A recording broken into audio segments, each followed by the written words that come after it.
Epístola aos Coríntios, no capítulo 15, quando ele fala também da ressurreição, o mesmo paralelo que ele faz com a igreja de Tessalônica, aqui neste capítulo 4. Por que Paulo está tratando do arrebatamento e está tratando ele relacionado com a ressurreição?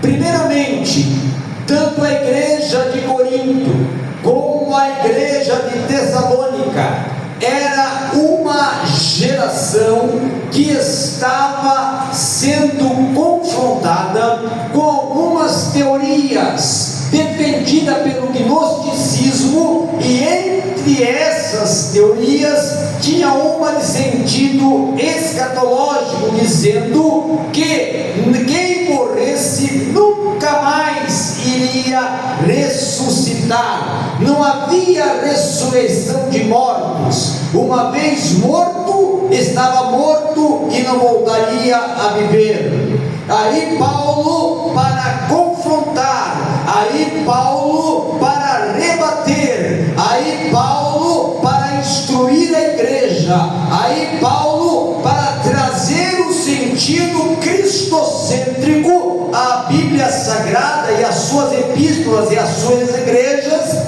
Ele vai dizer: se não houvesse ressurreição, a morte de Cristo seria em vão. Ele já começa desta forma. Segundo, se não houvesse ressurreição, não teria por que haver também a salvação. Terceiro, ele é a primícia, ou seja, é o primeiro dos que ressuscitaram. E por ele ser a primícia, ele venceu a morte. E aí Paulo, ainda lá em Romanos, no capítulo 8, vai dizer: e o mesmo Espírito que vivificou a Cristo, ou seja, que o ressuscitou, habita em vós. E porque ele habita em vós, vós sereis ressuscitados, assim como ele foi. Ou seja, ele é a primícia, e vós sois a continuidade. Glória.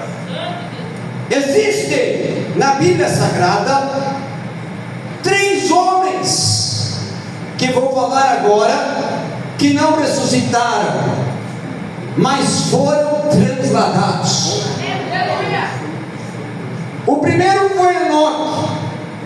Enoque, a Bíblia diz que ele andou tanto com Deus, que Deus o tomou para si.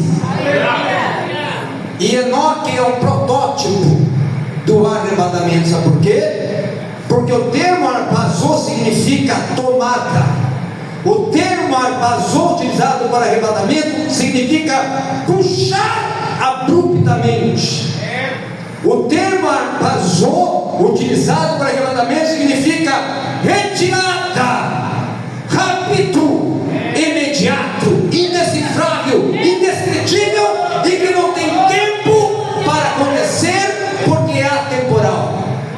Ou seja, não que não tem um tempo determinado, mas não tem tempo para calcular que o tempo vai marcar a hora, porque não será segundo, não será minuto, não será hora, mas é muito menor do que o segundo.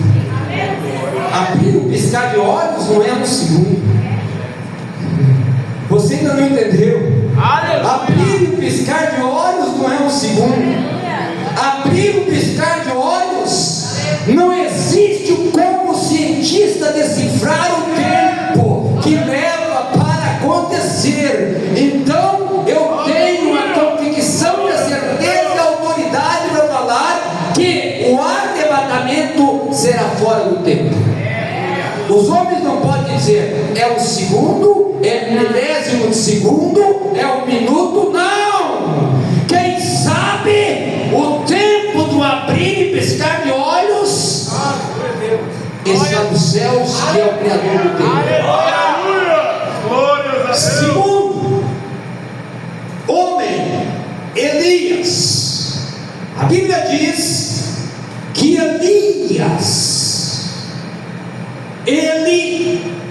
andava muito também com Deus, e era um profeta.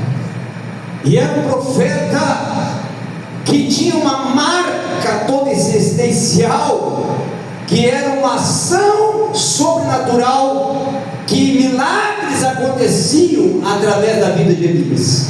O ministério de Elias era marcado não somente por profecias, mas por os milagres que ele operava. Como, por exemplo, romper a esfera física, fazer com que a chuva parasse e depois a chuva viesse. E aí, a Bíblia diz que ele está indo com o seu discípulo Eliseu, e próximo do Jordão, uma carruagem de fogo é vista nos ares, e Elias é levado. Oh, aleluia a Deus! O terceiro homem, que ainda vou acrescentar aqui agora, saindo de Enoque e de Elias, que é profeta, e deixei ele por último porque ele é líder, porque ele é legislador, porque ele é também